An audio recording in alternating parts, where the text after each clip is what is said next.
Hey everyone, this is Lucy and today we will be learning how to log out or remove Samsung account. So first step is to go to settings and there are two different ways. So the first way is to go to your account from the top. It's usually at the top and here you'll be taken to this page.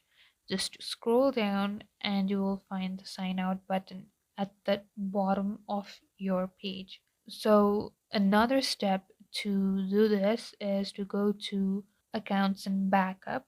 Here, click on manage accounts, scroll down and find your Samsung account. Once you're in your Samsung account, you will find this option to remove account. Click on it and your Samsung account will be removed. And that's it. Thank you guys for watching. For more videos, don't forget to like and subscribe, and I'll meet you guys in the next video.